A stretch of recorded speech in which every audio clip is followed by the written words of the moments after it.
Good morning, I'm Julio Sáenz along with Mauricio Riveros. Today we'll hear from Janet Rea of the Latin American Development Bank and hear about the conditions for business in Latin America. We hope you will be inspired. Celebrating leaders in Rochester's unique and vibrant business community. We'll meet entrepreneurs whose passion and perseverance have helped push through life's challenges. Join us as we share their stories and journeys to success. It's time to be inspired. Janet, thank you very much for being in our show, Be Inspired, a show that we have designed to inspire our community, to invite people like you who have very interesting lives, working in different places. And you are a very interesting guest. You are an international guest that we have today. So tell us who is Janet Rea? Okay, now thank you for the invitation. I've been passing through Rochester. Now I currently live in Colombia, in Bogota. I'm a specialist in finance. I grew up in Bolivia, but I lived in Caracas for 7 years. And now I'm currently living in Bogota, Colombia, for almost 5 years.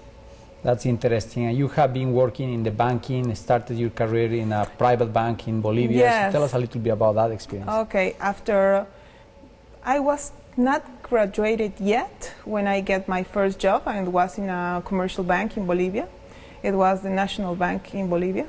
And I used to work in many positions. I started being on corporate assistance for the corporate executives. After that, I was risk analysis, then personal banking, corporate banking. I was also leading two branches of the bank, two new branches of the bank. And after that, after getting all that experience, I went to CAF.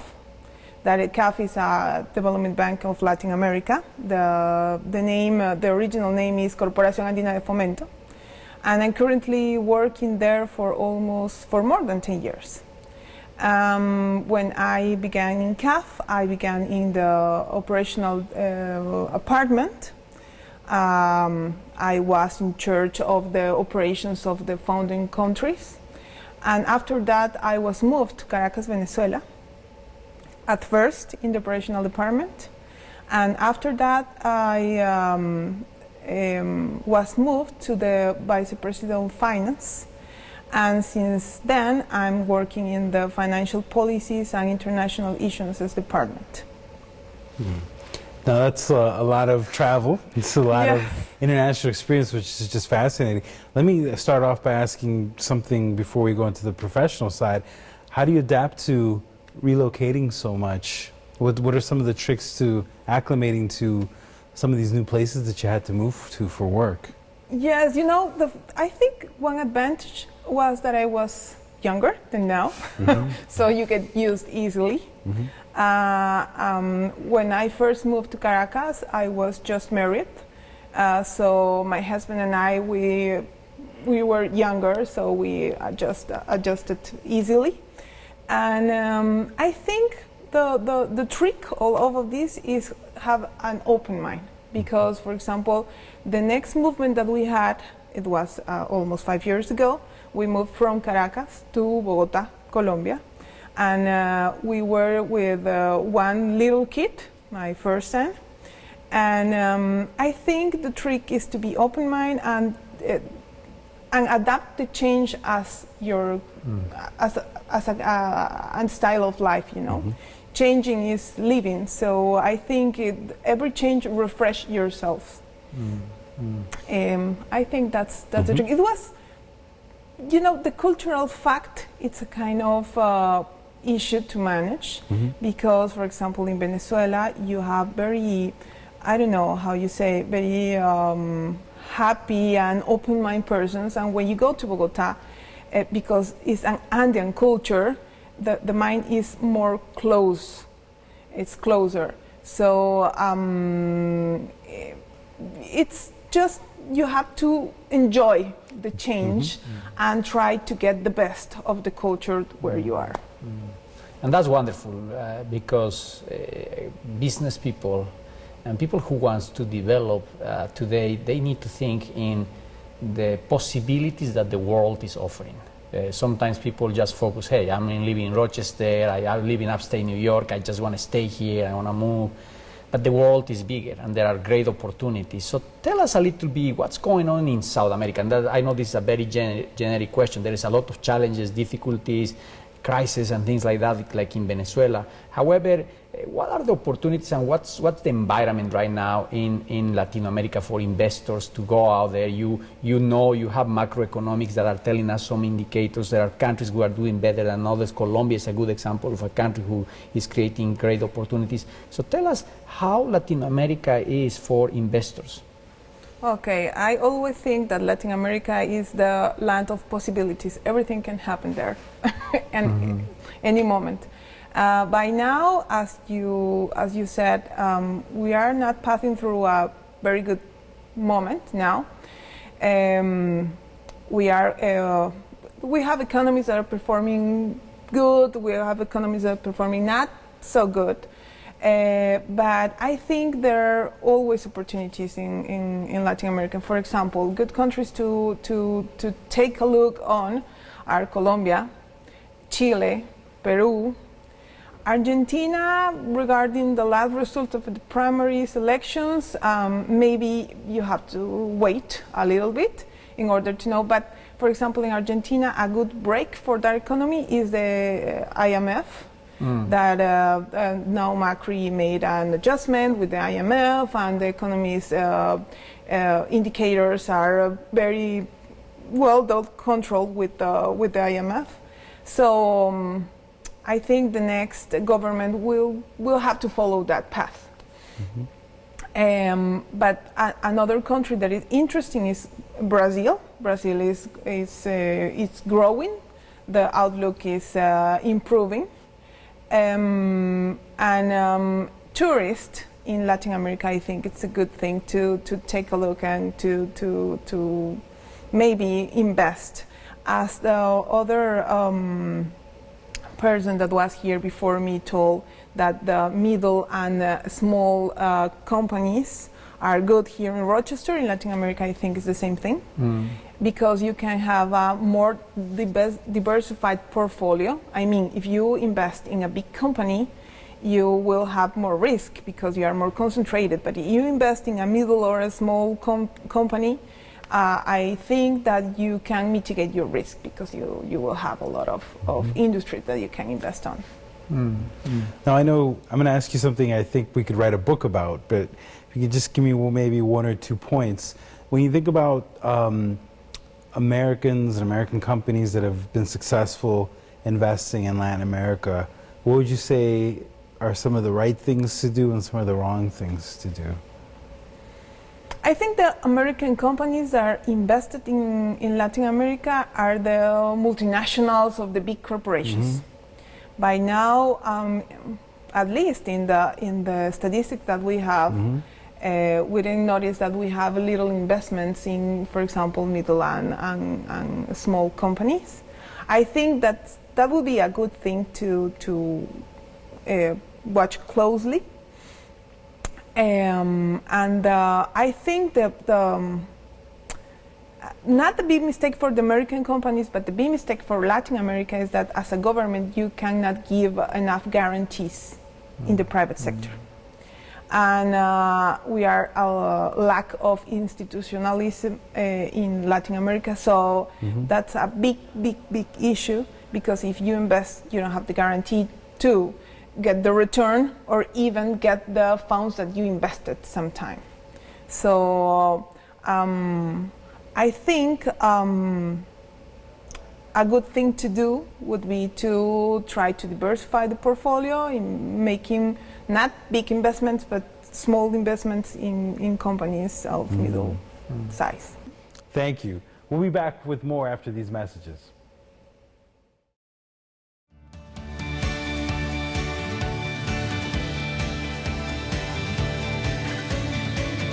I see, like you said, Janet, countries like Colombia, countries like Chile, Peru showing very good signs of stability, interesting GDP growth.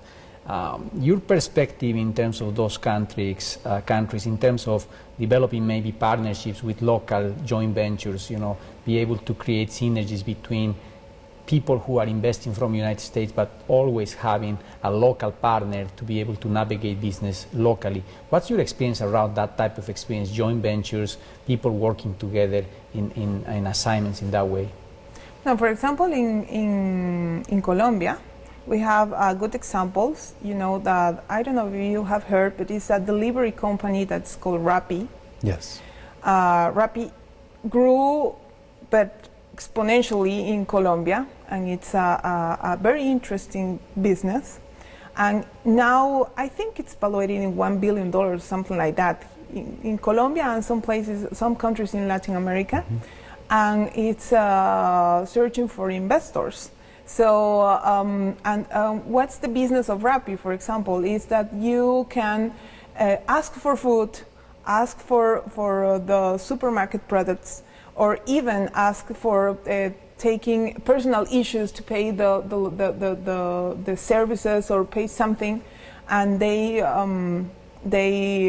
ask money for that, and they ask for a fee that is not such a big fee, but it's very interesting because everybody in Bogota, the experience that I have in Bogota, is using this business. And I was wondering how good was in the country, and I researched a little bit about the company, and it's incredible how it's growing, that company. Mm-hmm. So I think it's a good idea to go with a joint venture or with a local society there, in order to put a foot in the country, in order to make tests there. Colombia is interesting, Peru is growing in that way, and Chile is going through that way too. Mm. Chile is the most developed country in South America, so it's like you are in Europe. Right. And if you were to, actually a few months ago we had a gentleman who started a small business here in Rochester, and he's actually outsourced the production of his clothing to Colombia, to Medellin. And I was wondering if you've seen any shift in the outsourcing of production from the Far East to Latin America. Are you seeing any of that? No. Mm-hmm. No. To tell you the truth, no. But you have, for example, in Colombia and in Peru, all the big industries of clothes that are Navy or whatever, you have a point of sale there. In that big cities, you can get whatever you want of American clothes or American label or something like that. But I haven't seen, for example, one cloth that said made in US, because I don't know, all the clothes that are with Tommy Hilfiger, something like that, said made in China. Sure. But of course, the main business is here in the USA, but I have heard that in some kind of industry is the way that you are mentioned, that some part of the production is coming from the USA to Latin America.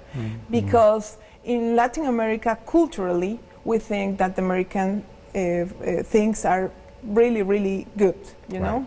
But I don't know, it's in all kind of products here in the US, but in Latin America we have the stigma that all the American products are really good. So I think it's an opportunity that you have to take advantage of, because if you have that way of thinking in the market that you are searching to go to, you have to take advantage of that. Now, Janet, you mentioned innovative business like Rappi. Rappi, in my opinion, is probably one of the best examples in the history of innovation and creation of business. So basically what they do is deliver. They have bicycles in Bogota, a city that has significant... Bicycles, motorcycles, I don't know, people going by feet. Right. It's just a revolution of what is delivery in the extreme.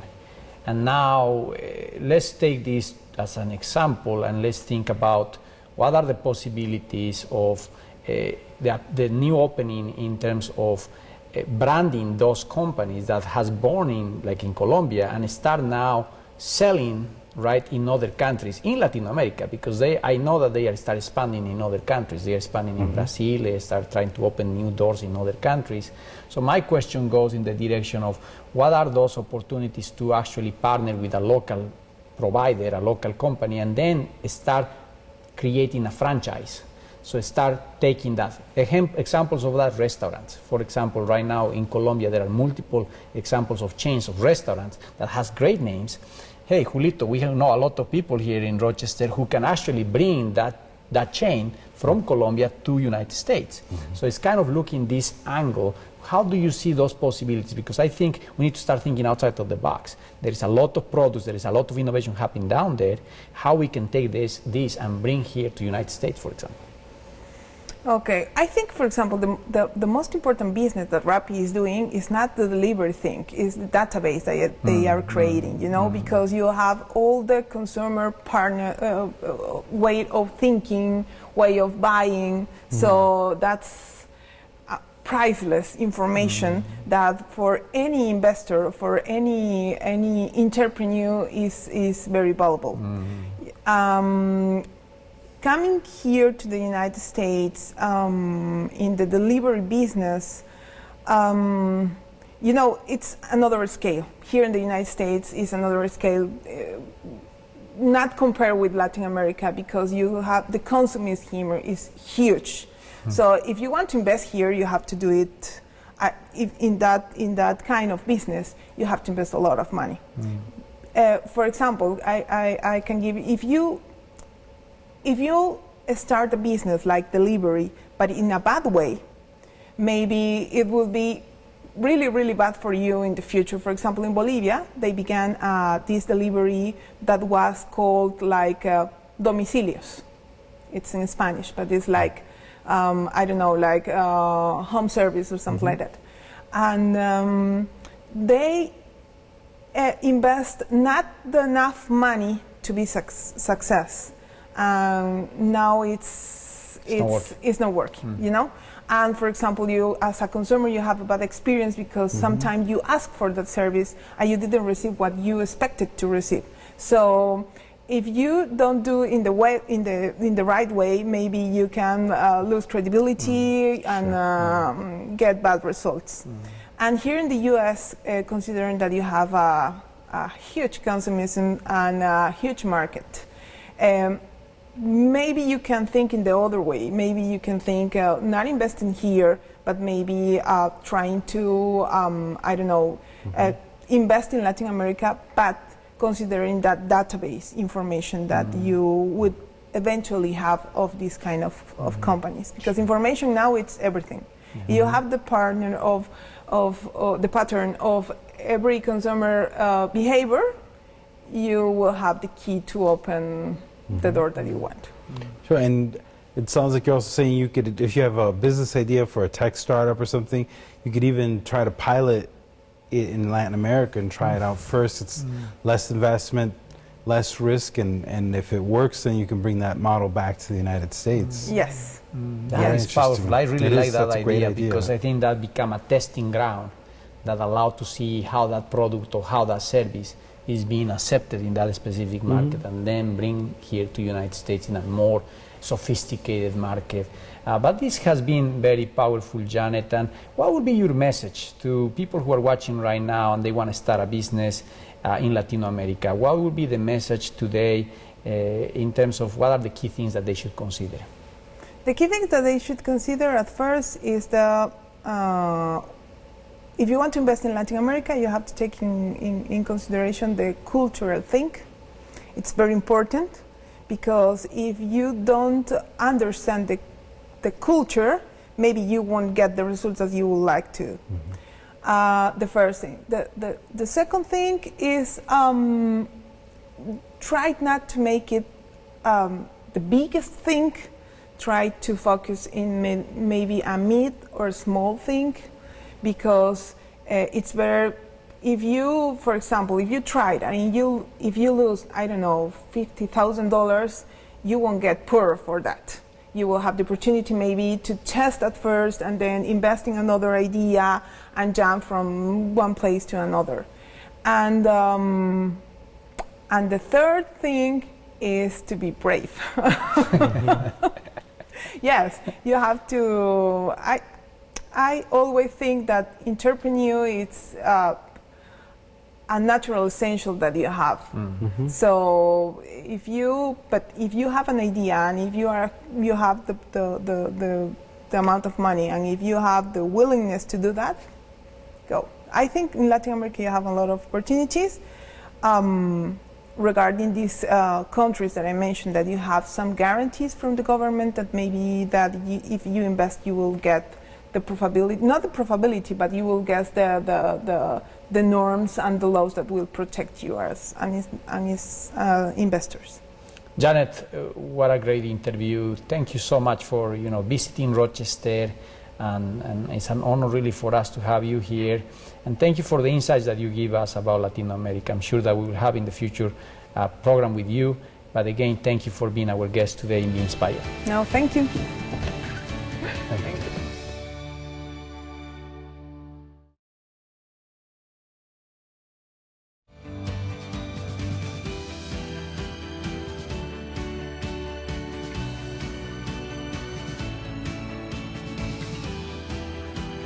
Coming up next week, we'll meet Jim Goldman Ginger and hear about how he turned his passion into a thriving business.